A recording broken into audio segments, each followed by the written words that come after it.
हमारी गिरफ्तारी हुई तो हम यहाँ आत्मदाह करेंगे, जब बिल वापस नहीं लिया गया तो हम आत्मदाह करेंगे। और तेजस्वी यादव जी सिर्फ दिखावे के लिए आप ह्यूमन चेन बना रहे हैं, मतलब क्या है इसका? कई नेता वहां पहुंचे, माननीय पप्पू यादव जी ने वहां फोन से बातचीत भी की, लेकिन आपने वहां जाना भी उचित नहीं समझा और आप यहां ढकोसला और नौटंकी करने के लिए आप यहां ह्यूमन चेन बना रहे हैं। कल का बुज़दिलनामा कहिए इसको, ह्यूमन चेन बनाकर ये साबित करना जा रहे हैं कि आरजेडी अब पहले वाली आरजेडी नहीं रहे, लालू यादव वाली आरजेडी नहीं रहे, ये तेजस्वी यादव वाली बुज़दिल आरजेडी की टीम है। देखिए, तेजस्वी यादव जी से पूछना चाहेंगे पहले कि उनका राजनीतिक सफ़र और उनका जो पोषण पालन हुआ है, राजनीतिक गलियारों से भले हुआ है, लेकिन राजनीतिक सफ़र उनका नहीं रहा है। वो दिल्ली में अपना राजनीतिक सफ़र का शुरुआत किए हैं, जहाँ पे बड़े बड़े घराने के लोग वहाँ पे ऐश मौज करते वहाँ से। उनको ये बात समझ में आना चाहिए कि आज किसानों की लड़ाई आर पार की है और आप ह्यूमन चेन बना रहे हैं। इसका मकसद क्या है? ह्यूमन चेन में कौन शामिल होने जा रहा है आपके साथ? किसान? बिल्कुल नहीं। एक और जहां जन अधिकार पार्टी और हम लोग राजभवन मार्च किए जा रहे हैं, सुबह 5 बजे हम लोग धरने पे बैठ रहे हैं, उपवास पे बैठ रहे हैं, किसान वहां उन्होंने नारा दे दिया, हमारी गिरफ्तारी हुई तो हम यहाँ आत्मदाह करेंगे, जब बिल वापस नहीं लिया गया तो हम आत्मदाह करेंगे। और तेजस्वी यादव जी सिर्फ दिखावे के लिए आप ह्यूमन चेन बना रहे हैं, मतलब क्या है इसका?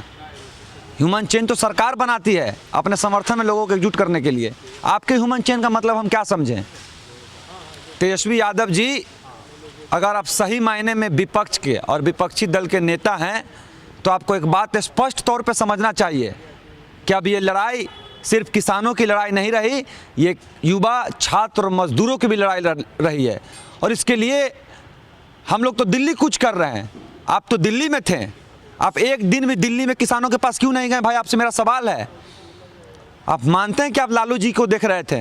लालू जी को देखने के लिए वहाँ मीसा भारती थी, लालू जी को देखने के लिए वहाँ तेज प्रताप थे, राबड़ी देवी जी थी, लेकिन तेजस्वी यादव जी आप दिल्ली में रहते हुए, आपके रहते हुए उसी समय ये इतनी बड़ी घटना हुई है और आपने वहाँ जाना तक उचित नहीं समझा। कई नेता वहां पहुंचे, माननीय पप्पू यादव जी ने वहां फोन से बातचीत भी की, लेकिन आपने वहां जाना भी उचित नहीं समझा और आप यहां ढकोसला और नौटंकी करने के लिए आप यहां ह्यूमन चेन बना रहे हैं। स्पष्ट मैं कहना चाहूँगा कि ये तेजस्वी यादव जी का बुज़दिलनामा, कल का बुज़दिलनामा कहिए इसको, ह्यूमन चेन बनाकर ये साबित करना जा रहे हैं कि आरजेडी अब पहले वाली आरजेडी नहीं रहे, लालू यादव वाली आरजेडी नहीं रहे, ये तेजस्वी यादव वाली बुज़दिल आरजेडी की टीम है।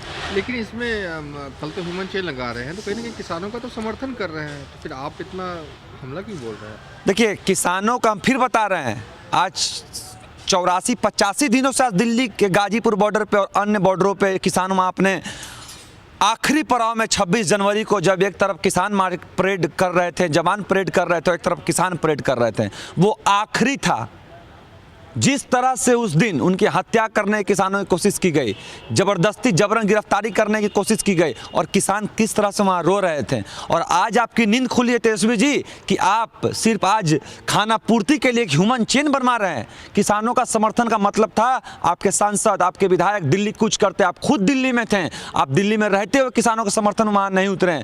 हमें शर्म आती है आप जैसे यूथ लीडरों पर, और शर्म इसलिए भी आती है और कहीं कहीं ये भी लगता है कि आप परिपक्व नहीं है। पटना विश्वविद्यालय से आपके पिताजी ने राजनीति की पढ़ाई की, पटना विश्वविद्यालय से देश के तमाम राजनीतिज्ञ ने अपनी आगे की जीवनी देखी, लेकिन आप पढ़े लिखे व्यक्ति नहीं हैं, तो इसलिए आपसे ज़्यादा मुझे लगता है कि उम्मीद करना भी बेवकूफ़ी है बिहार के छात्र युवाओं की। और आप जो ह्यूमन चेन का ढकोसला दे रहे हैं, अब लड़ाई सीधे आर पार की है। ह्यूमन चेन, शांति प्रदर्शन, भले आप एक सांकेतिक दे दें, लेकिन उससे किसानों का कुछ नहीं होने जा रहा है। आपको अब सीधे आर पार की लड़ाई लड़नी है और बिहार के छात्र, युवा, किसान, नौजवान इन्होंने सोच लिया है कि अब सीधे सीधी हमारी लड़ाई कॉरपोरेट से, अंबानी, अडानी, बिरला, टाटा से है, नरेंद्र मोदी से है, छात्र विरोधी, किसान विरोधी, मजदूर विरोधी किसान से है। इसमें तेजस्वी यादव बिल्कुल भी बिहार में फेल हो चुके हैं। आखिरी सवाल है, तो क्या करें तेजस्वी यादव? आप करें कि ह्यूमन चेन नहीं लगाना चाहिए, आर पार लड़ना चाहिए, तो क्या करें? देखिए, तेजस्वी यादव जी ने किया क्या? तेजस्वी यादव, मेरा सवाल है, बताइए, किसान आंदोलन में आपने क्या किया? कितने आंदोलन तेजस्वी यादव ने किए? जब भारत बंद की बारी आई, बढ़ चढ़ कर जन अधिकार पार्टी ने हम पे हमला भी हुआ भाजपा कार्यालय पे, तेजस्वी यादव जी कहीं दिखे क्या?